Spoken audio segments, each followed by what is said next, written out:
कृष्ण कहते हैं, दुख का समय भागने का नहीं, उसे समझकर उससे ऊपर उठने का है। जिसे जीवन में कुछ बड़ा करना है, उसे दुख की परीक्षा से गुजरना ही पड़ेगा। शिल्पकार जब पत्थर पर छेनी चलाता है, पत्थर टूटता है, घिसता है, दर्द झेलता है, पर अंत में वही पत्थर मंदिर में पूजा जाता है। पत्थर ने दर्द सहा, इसलिए उसकी कीमत बढ़ी। मनुष्य भी ऐसा ही है, जिसने दुख सह लिया, जो रोकर भी ठहर गया, जो टूटा लेकिन बिखरा नहीं, वही जीवन के मंदिर में ऊंचा स्थान पाता है। कृष्ण कहते हैं, दुख में जो स्थिर रहा, समय स्वयं उसके कदम चूमने आता है। कृष्ण कहते हैं, मनुष्य दुख से भागकर कभी मजबूत नहीं बनता। मजबूती उसी व्यक्ति में आती है जिसने दुख को आंखों में देखकर सहा हो। धीरे धीरे समझो, एक किसान है, वह भूमि में बीज डालता है। बीज के लिए सबसे अंधेरा समय वही होता है जब वह मिट्टी के नीचे दबा होता है। चारों ओर अंधेरा, न हवा न रोशनी, लेकिन उसी अंधेरे में बीज के अंदर जीवन जागता है। वह मिट्टी को चीरकर ऊपर आता है और प्रकाश को पा लेता है। यदि बीज कभी मिट्टी के अंधेरे से डर जाता, तो क्या वह कभी वृक्ष बन पाता? इसी प्रकार जब मनुष्य दुख में होता है, वह दबा हुआ नहीं होता, वह अपनी ऊंचाई की तैयारी कर रहा होता है। दूसरा उदाहरण, एक लोहार लोहे को आग में डालता है। आग उसे लाल कर देती है, फिर वह उस गर्म लोहे पर हथौड़ा चलाता है। हर चोट दर्द देती है, लेकिन हर चोट के बाद लोहा और मजबूत हो जाता है, और समय के साथ वही लोहा तलवार बन जाता है। अगर लोहा आग और चोट से बचना चाहे, तो वह कभी तलवार नहीं बन सकता। कृष्ण कहते हैं, जीवन तुम्हें दर्द इसीलिए देता है क्योंकि वह तुम्हें कुछ बड़ा बनाने में लगा है। एक और बात समझो, जब जीवन बहुत शांत होता है, तब व्यक्ति की इच्छाएं बढ़ती हैं, अहंकार बढ़ता है और मन भटकने लगता है। लेकिन जब दुख आता है, व्यक्ति खुद को सवालों से घेरता है। वह सोचता है कि मैं कौन हूं, मैं कहां खड़ा हूं, मेरी ताकत क्या है और मेरी कमजोरी क्या। दुख आत्मा के लिए दर्पण है, उसी में व्यक्ति खुद को स्पष्ट देख पाता है। अर्जुन जब रणभूमि में खड़ा था, उस समय भी दुख ही था जिसने उसे अपने जीवन का सबसे बड़ा प्रश्न पूछने पर मजबूर किया, और उसी प्रश्न के उत्तर में गीता उतरी। यदि अर्जुन सुख में होता, तो क्या गीता का ज्ञान दुनिया तक पहुंचता? कृष्ण कहते हैं, दुख कोई दंड नहीं है, यह चयन है। भगवान उन्हीं को चुनते हैं जिन्हें वे ऊंचा उठाना चाहते हैं। जो दुख में बैठकर रोते रोते भी हार नहीं मानते, वे ही अंत में चमकते हैं। क्योंकि चमक सोने की विशेषता नहीं, चमक उस अग्नि की देन है जिससे सोना गुजरा है। कृष्ण कहते हैं, दुख वह क्षण है जहां मनुष्य अपनी सीमाओं से टकराता है, और जब सीमाएं टूटती हैं, तभी शक्ति प्रकट होती है। इसे समझने के लिए एक उदाहरण और देखो।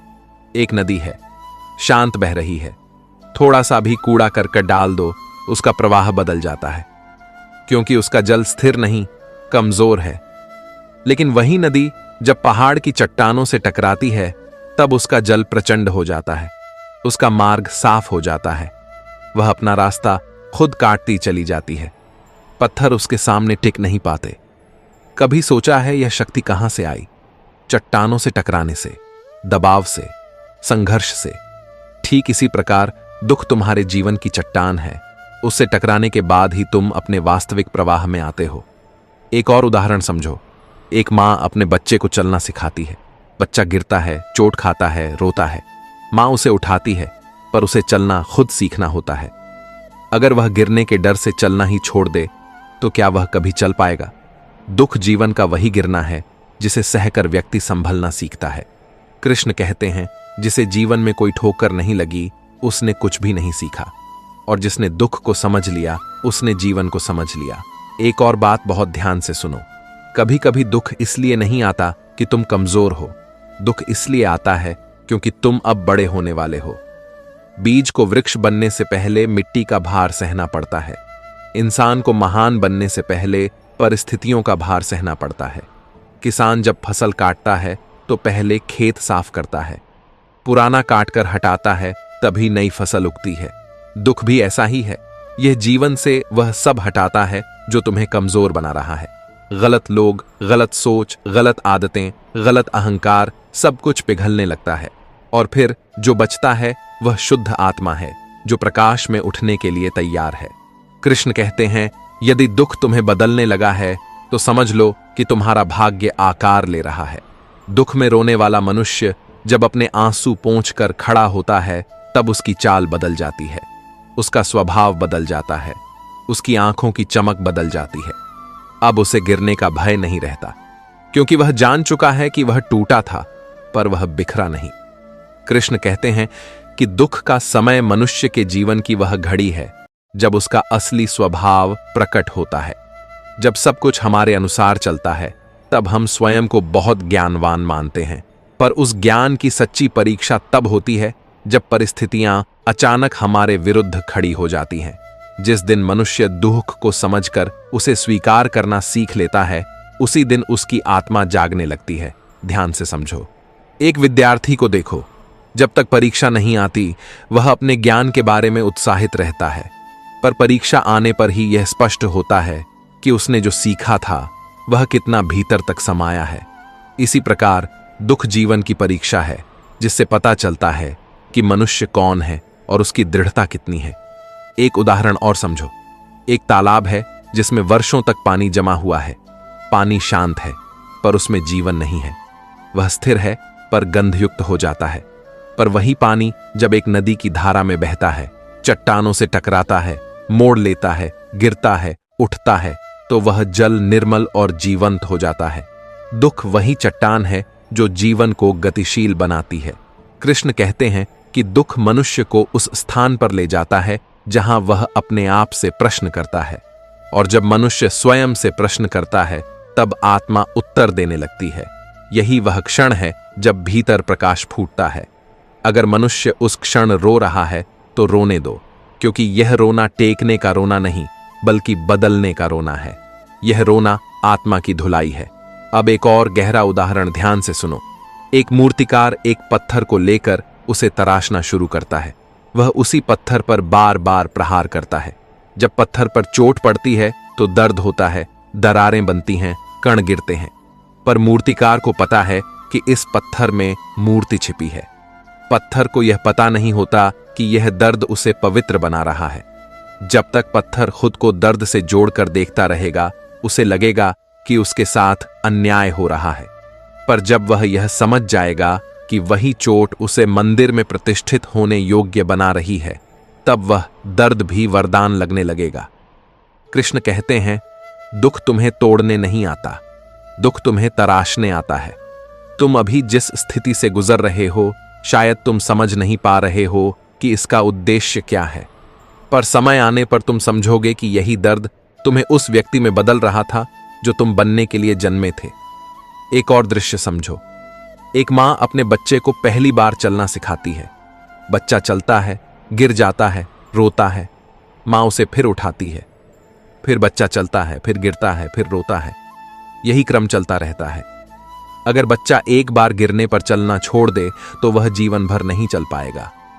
इसी प्रकार जीवन के मार्ग पर गिरना प्राकृतिक है, पर गिरकर रुक जाना यह मनुष्य की भूल है। कृष्ण कहते हैं, जो व्यक्ति दुख को समझकर अपनी नजर भीतर की ओर मोड़ लेता है, वह धीरे धीरे अजेय बन जाता है, क्योंकि उसकी शक्ति अब बाहरी परिस्थितियों पर निर्भर नहीं रहती। वह शक्ति उसके भीतर जाग उठती है और उस शक्ति को कोई हरा नहीं सकता।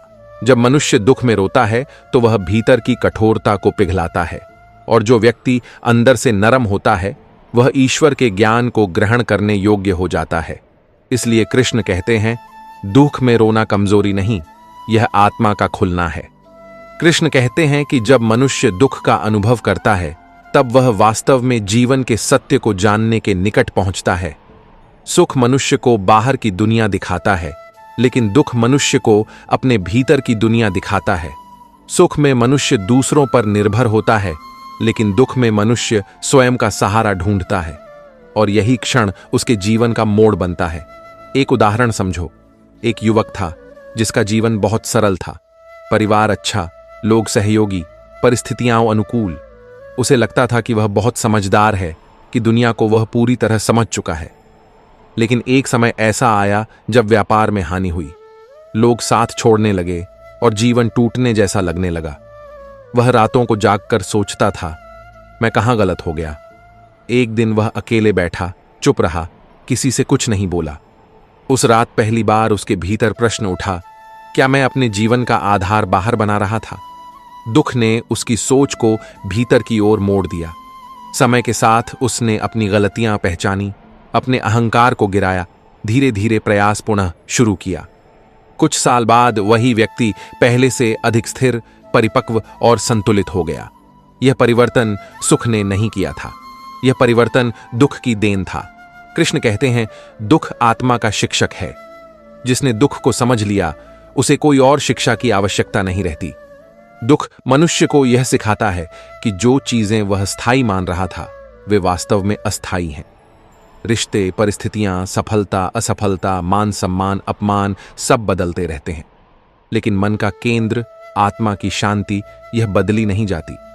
दुख का कार्य यही है कि मनुष्य को बाहरी सहारों से हटाकर उसकी दृष्टि को उसके अंदर ले जाए। एक और उदाहरण सुनो। आकाश में उड़ने वाला पक्षी जब तक हवा साथ देती है, उसे उड़ान का गर्व होता है, लेकिन जब अचानक आंधी आती है तो वह घबरा जाता है। उस समय उसे अपने पंखों की पहचान होती है। वह समझता है कि उड़ान हवा की वजह से नहीं थी, उड़ान उसके अपने पंखों की वजह से थी। दुख वही आंधी है जो तुम्हें तुमसे मिलवाती है। इसी तरह एक साधक पर्वत की चोटी पर नहीं, पर्वत के रास्ते में साधना सीखता है। चोटी का दृश्य सुंदर है, पर चढ़ाई ही शक्ति देती है, चढ़ाई ही धैर्य सिखाती है, चढ़ाई ही गिरकर उठना सिखाती है। चढ़ाई बिना चोटी का आनंद अधूरा है। कृष्ण कहते हैं, दुख में धैर्य ही मनुष्य की विजय है।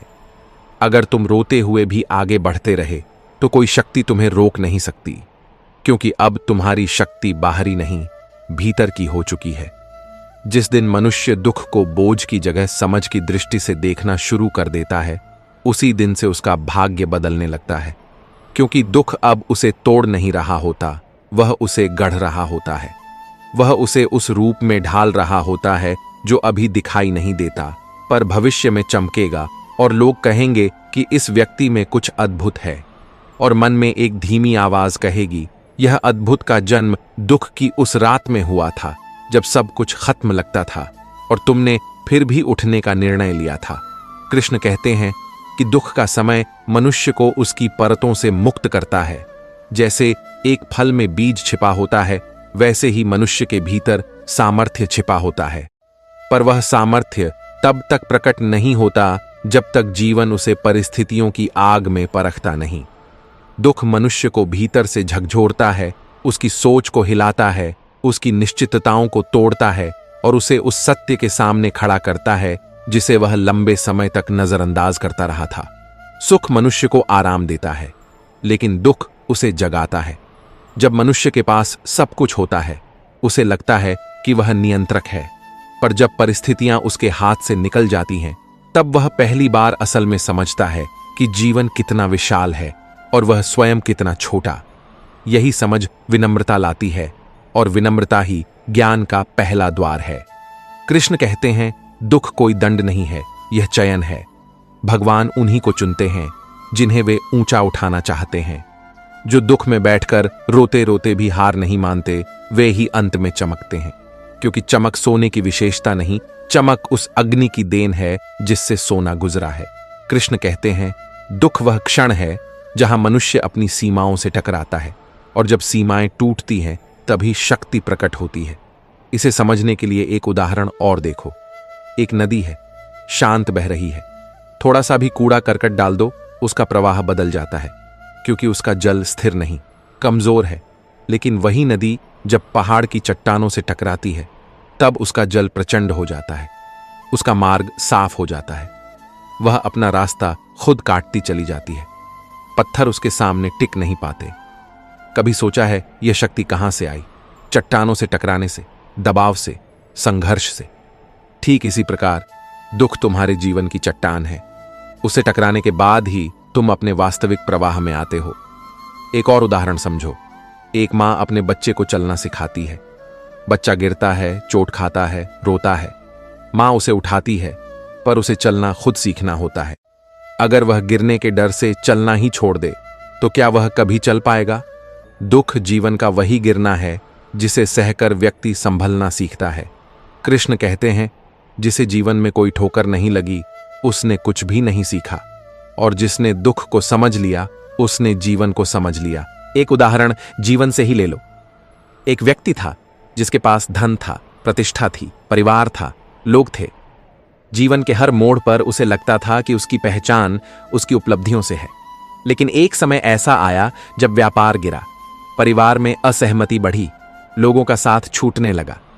वह व्यक्ति अकेला रह गया। बाहरी दुनिया उसके हाथ से फिसल गई। पहले पहल उसे लगा कि वह समाप्त हो गया, परंतु जब वह अकेला बैठकर चुप रहने लगा तब उसके मन में एक धीमी आवाज जागने लगी। उसने पहली बार स्वयं से पूछा, मैं वास्तव में कौन हूं? उसकी पहचान अब उपलब्धियों से नहीं, उसके अस्तित्व से जुड़ने लगी। वह समझ गया कि जीवन का अर्थ बाहरी सफलता में नहीं बल्कि भीतर की स्थिरता में है। समय के साथ उसने अपने अहंकार को गिराया, लोगों को समझा, परिस्थितियों को स्वीकार किया और फिर धीरे धीरे अपने जीवन को पुनः खड़ा किया। और आज वह पहले से कहीं अधिक शांत, परिपक्व और स्थिर है। यह बदला उसके सुख के दिनों ने नहीं, यह बदला उसके दुख के समय ने। कृष्ण कहते हैं कि दुख वह दीपक है जो मनुष्य के भीतर छिपे अंधकार को उजागर करता है। जब मनुष्य अपने भीतर के अंधकार को देख लेता है तब उसके पास दो मार्ग होते हैं, या तो वह उससे भागे या उसे समझकर पार कर जाए। जो भागता है उसे हमेशा दुख भारी लगता है, पर जो ठहर कर उसे स्वीकार करता है उसके भीतर ऐसी शक्ति जन्म लेती है जो फिर किसी परिस्थिति से नहीं डरती। यह शक्ति धीरे धीरे उसको ऐसी दृढ़ता देती है कि वह भविष्य के तूफानों से भी बिना कांपे गुजर जाता है। एक और उदाहरण प्रकृति से देखो। बांस का पेड़ पहले 5 वर्षों तक जमीन के नीचे अपनी जड़ों को फैलाता है। ऊपर की धरती पर कोई विकास दिखाई नहीं देता। लोग हंसते हैं, कहते हैं कि बीज बेकार है, परंतु 5वें वर्ष के बाद वही बांस कुछ ही हफ्तों में बहुत ऊंचा उठ खड़ा होता है। उस ऊंचाई का आधार उन 5 वर्षों की जड़ें थीं जो दिखाई नहीं देती थीं। मनुष्य का दुख वही जड़ें हैं जो भीतर बढ़ रही होती हैं। दुनिया को वह दिखाई नहीं देती, पर समय आने पर वही दुख उसे ऊंचा उठाने की क्षमता देते हैं। कृष्ण कहते हैं, जिसने दुख में धैर्य रख लिया वह समय को जीत लेता है, क्योंकि दुख कभी हमेशा के लिए नहीं आता। दुख सिर्फ उतनी देर तक रहता है जब तक उसके द्वारा दिया जाने वाला ज्ञान स्वीकार नहीं कर लिया जाता। जब ज्ञान स्वीकार हो जाता है, दुख अपना कार्य पूर्ण कर वापस चला जाता है। जब हम अपने जीवन में किसी कार्य को प्रारंभ करते हैं तो शुरुआत में वह कार्य हमेशा कठिन प्रतीत होता है। जैसे शुरुआत में मिट्टी कठोर होती है, लेकिन निरंतर हल चलाने पर वही मिट्टी नरम होकर बीज बोने योग्य बन जाती है। तो दोस्तों, वीडियो पसंद आया तो वीडियो को लाइक और चैनल को सब्सक्राइब करके कमेंट में जय श्री कृष्णा जरूर लिखना।